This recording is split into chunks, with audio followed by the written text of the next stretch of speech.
33M2는 정말 작은 부업이라고 하면은 이 경매는 본업화 할 수 있는 거라고 전 생각을 합니다. 저희가 세미나를 약 4시간에서 5시간 동안 진행을 할 예정입니다. 내가 어떤 투자를 하는 게 나한테 맞는지 잘 모르겠다라고 하시는 분들이 오시면 많은 것들을 얻어 가실 수 있을 것 같아요.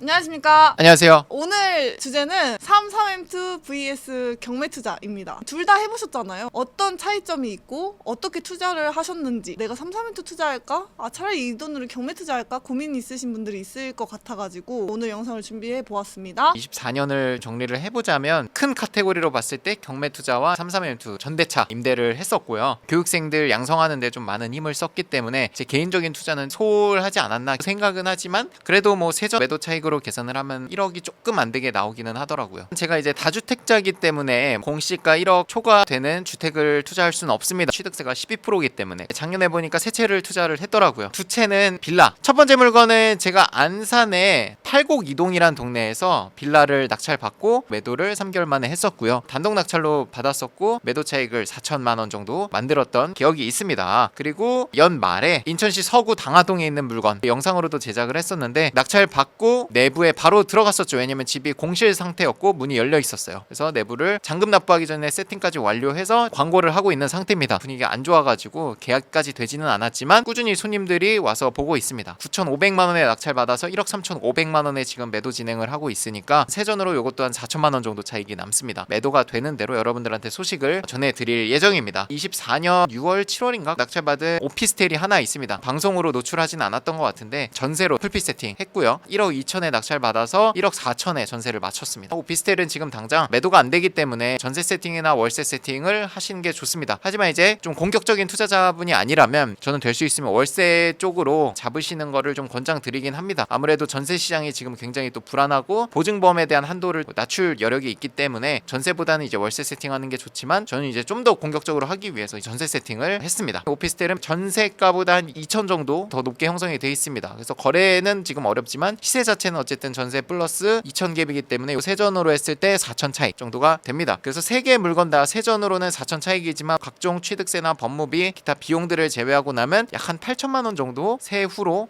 남게 될 것 같습니다. 경매 투자도 하셨지만 네. 33M2 단기 임대 투자도 시작을 하셨단 말이에요. 작년 중순 7, 8월이었던 것 같아요. 지금까지도 꾸준히 하고 있습니다. 총 3채 거의 한 달 안에 3채를 다 계약을 했던 걸로 기억을 하고 집주인으로부터 전대차 동의를 받느라 한 달이라는 기간이 걸렸는데 뭐 그런 장벽조차 없었다면 이제 더 빠른 시간에 할 수 있었겠죠. 총 3채 세팅을 해서 현금 흐름이라든지 이런 걸 좀 정리해서 말씀드리면 3채 중에 한 채는 보증금이 1,000만 원입니다. 그리고 나머지 2채는 보증금이 500. 보증금 자체로만 보면 총 2천만 원. 그리고 세팅하는 데 들어가는 비용은 100에서 200만 원 정도가 채당 들어갔습니다. 합치면 한 2,500만 원 정도의 초기 투자금이 들어가고 그중에 2천만 원은 나중에 만기 때 돌려받을 돈이라고 할 수 있겠습니다. 평균적으로 봤을 때 예약률은 한 70에서 80% 정도는 유지를 하고 있고요. 잘 나가는 데는 90%에 육박하는 호실도 있습니다. 월세 흐름으로 봤을 때는 채당 30에서 40 정도는 남습니다. 세 채로부터 들어오는 월세 흐름은 약 100만 원 정도를 유지하고 있습니다. 어느 한 채가 좀 예약률이 떨어진다면 다른 한 채에서 조금 예약률이 높아지면서 부족한 부분을 서로 채워주면서 월세 흐름이 나오기도 하더라고요. 요거는 이제 관리비라든지 청소비 그리고 집주인한테 주는 이제 월세 이런 거를 다 제외하고 순수 현금 흐름이라고 말씀을 드립니다. 요걸 1년으로 환산하면 또 1,200만 원 정도 가량이 되니까 제가 이제 경매로 그 차익이랑 합치면은 1억 정도는 충분히 될 수 있을 것 같습니다. 개인적으로 아쉬운 생각을 하기는 합니다. 저는 25년도가 더 기대가 되는데 아마도 25년도부터는 주택보다는 좀 상업용 시설에 투자를 관심을 가져볼 예정인데 상가나 뭐 아파트형 공장 이런 것들이 지금 뉴스 기사 나온 것들 보면 완전히 이제 폐허가 된 줄 알잖아요. 다 공실이고 매매도 당연히 안 되고 세도 안 나오고 이런 줄 아는데 그거를 좀 세팅하는 거를 보여드리면 재밌을 것 같습니다. 단타 매도도 해볼 거고요. 월세 세팅을 하는 것도 한번 보여드리면서 가격 자체가 좀 크기는 하지만 잘 받아서 단기 매도로 한 1억 정도 버는 거를 보여드리면 근데 이거는 낙찰된 건 아니기 때문에 우리 수강생분들한테만 얘기를 드렸고요. 경자인님의 움직임에 네. 바로바로 공유를 하잖아요. 뭐 네. 이런 거 보고 네. 있다. 더 빠르게 낙찰 받으실 받으신 분도 있다고 하더라고요. 그러니까 이게 당사자한테 듣는 게 아니라 맞아, 수강생분들한테 건너서 듣고 부끄러워서 그러시는 것도 있는 것 같아. 잘 했어요 라고 말하기 부끄러워 하시는 분들이 계시는 것 같고, 조용히 그렇게 성과를 내고 계시면 사실 저희도 좋죠. 뭐 굳이 뭐 방송으로 내보내지 않아도 그렇잖아요. 맞아요. 2024년에 어떻게 투자하셨는지랑 또 올해 어떻게 투자하실지 잠깐 얘기를 네. 해주셨는데 네. 경매랑 33M2 장단점을 한번 설명해 주시면 보시는 분들이 도움이 많이 될 것 같습니다. 경매랑 33M2를 동시에 작년에 해보니까 명확하게 장단점이 구분이 되는 것 같아요. 경매를 기준으로 장점과 단점을 소개해 드릴 건데, 장점을 말씀드릴게요. 반대가 이제 33M2의 단점이 될 겁니다. 투자금 증식이 가능합니다. 이게 무슨 말이냐면 내가 경매로 잘 받으면 그거 자체가 매도 차익을 갖고 가는 거기 때문에 나중에 매도를 했을 때는 내가 투자한 돈뿐만 아니라 싸게 받은 것까지 차익 실현을 할 수 있다. 투자금을 소위 말해서 이제 불려 나간다라는 포지션으로 할 수 있죠. 반면에 33M2는 월세 흐름을 만드는 거기 때문에 보증금을 맡아두는 의미는 있지만 받았을 때 투자금이 불려지진 않습니다. 좀 안정적으로 내가 여유로운 생활이 가능하겠죠. 월세 흐름을 잘 차곡차곡 모으면은 그거 자체가 1년으로 봤을 땐 또 모아지는 것도 있겠지만, 사실 경매처럼 1,000만 원, 2,000만 원을 한 번에 내가 받아낼 수는 없다라는 게 33M2의 단점이라고 할 수 있을 것 같습니다. 그리고 두 번째는 경매로 낙찰받아서 매도를 하고 월세 세팅하는 것 자체가 합법일 뿐 아니라 각종 서류 제출에도 면제가 됩니다. 토지거래 허가구역 안에서 경매로 낙찰받은 것들은 자금 조달 계획서 뭐 이런 것들이 다 면제가 되거든요. 반면에 이제 33M2는 숙박업이냐 전대업이냐 이 경계가 좀 애매한 부분이 있습니다. 그래서 많은 분들이 아시겠지만 25년 10월부터 에어비앤비에서는 오피스텔 등록은 아예 다 퇴출시키기로 결정을 했어요. 합법이냐 불법이냐의 경계선에 있는 것들이 있습니다. 그런 불안감이 있습니다. 공간 임대를 하시는 분들 사이에서도 이게 언제든지 불법의 여지가 있을 수 있다라는 불안감이 있는 반면에 경매는 그런 게 전혀 없죠. 경매의 장점이라고 하면은 보통의 부동산을 취득하는 거는 공인중개사를 통해서 취득한다고 생각을 하는데, 공인중개사를 통해서 취득하는 거는 굉장히 난이도가 쉬운 거라고 생각을 하거든요. 모든 것들을 공인중개사분이 대신 정리를 해서 주잖아요. 근데 경매는 번거로운 단점이 있을 수 있지만 저는 이거 장점이라고 생각을 하거든요. 되게 능동적인 투자를 하게 됩니다. 경매 투자를 한다는 건 시세조사도 내가 하고 거기 살고 있는 사람 내보내는 거, 그리고 이사날짜 조율하는 거, 그리고 인테리어, 뭐 세금이라든지 이런 것들을 내가 능동적으로 조사해서 투자를 하게 됩니다. 그렇기 때문에 투자자로서 성장하는 레벨업하는 단계가 그냥 부동산 투자보다 훨씬 높다고 생각을 해요. 한 사이클을 온전히 경매를 통해서 투자를 하면 공인중개사를 통해서 취득해서 투자하는 사람들보다 몇 배 더 빠르게 몇 배 더 높은 성장을 할 수 있게 됩니다. 그게 저는 경매의 장점이라고 생각을 하는데, 33M2는 경매로 투자한 거에 비해서 반의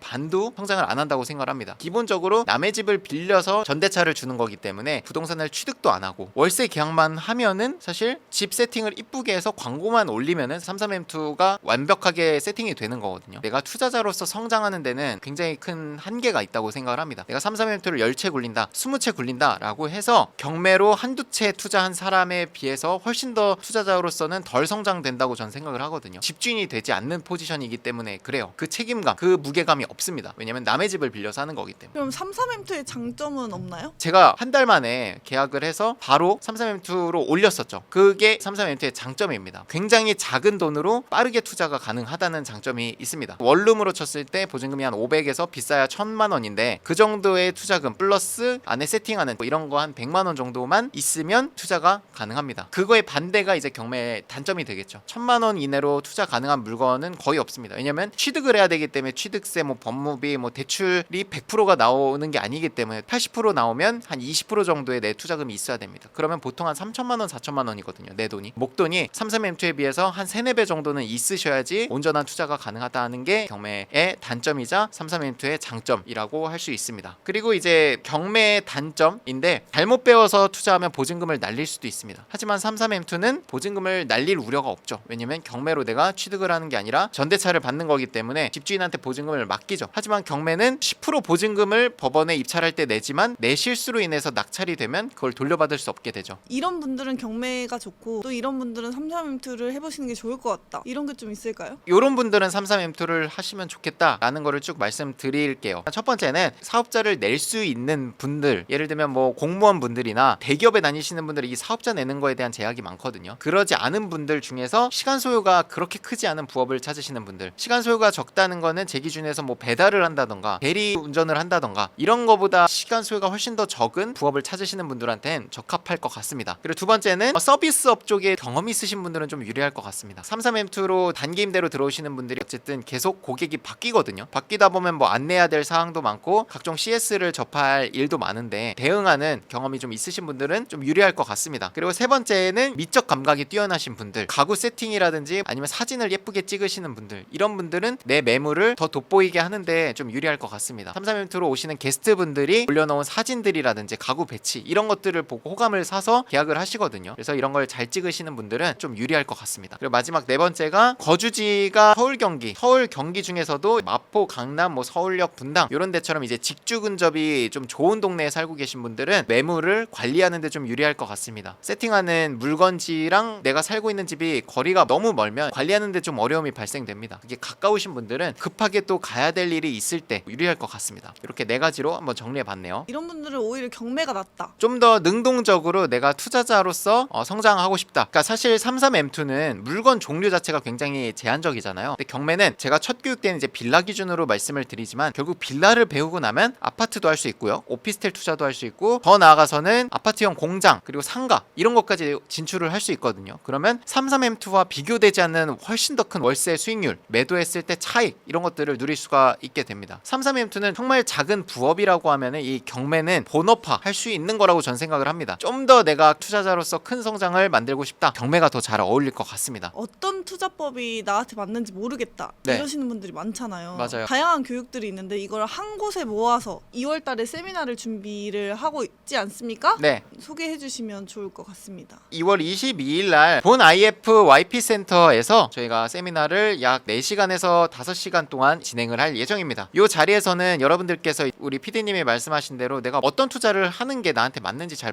모르겠다라고 하시는 분들이 오시면 많은 것들을 얻어 가실 수 있을 것 같아요. 한 주제당 2시간, 3시간 할애는 못하지만 찍먹하듯이 여러분들께서 어떤 투자 방법이 있고 그 중에서 여러분들이 나한테 적합할 것 같다라는 투자 방법에 대해서 선택할 수 있게 저희가 만들어 드리려고 합니다. 준비한 주제로는 크게는 빌라 단기 매도, 교육생분들 스터디가 어떻게 운영되고 있고 어떻게 투자하고 계신지 그런 것들을 배울 수 있고 33M2에 집중한 이제 단기 임대, 주택 단기 임대에 대해서도 설명을 할 거고 지분 경매, 토지 투자, 마지막으로 공간 임대, 사업하시는 분들을 위한 공간 임대를 어떻게 하는지, 어떻게 물건을 찾는지 이런 것들에 대해서도 특강 준비를 해놨으니까 여러분들께서 이 자리에 오시면은 다양한 투자 방법을 이 하루에 보실 수 있을 거라 생각을 합니다. 계속해서 추가를 하고 있지 않습니까? 뭐가 계속 밀려 들어와요. 해자야 해자. 제 생각에는 시간이 좀 많이 늦어질 수도 있을 것 같기는 해요. 더 해드리는 거는 뭐 오신 분들한테는 좋은 거니까 많은 사은품과 여러 가지 또 추첨식 이런 것도 준비를 하고 있으니까 얻어 가시는 게 더 크지 않나? 우리 강의들이 다 고가다 보니까 이런 자리 오시면은 다양한 교육 그런 것들을 요약본으로 배우실 수 있을 것 같습니다. 오늘도 고생 많으셨습니다. 고생하셨습니다.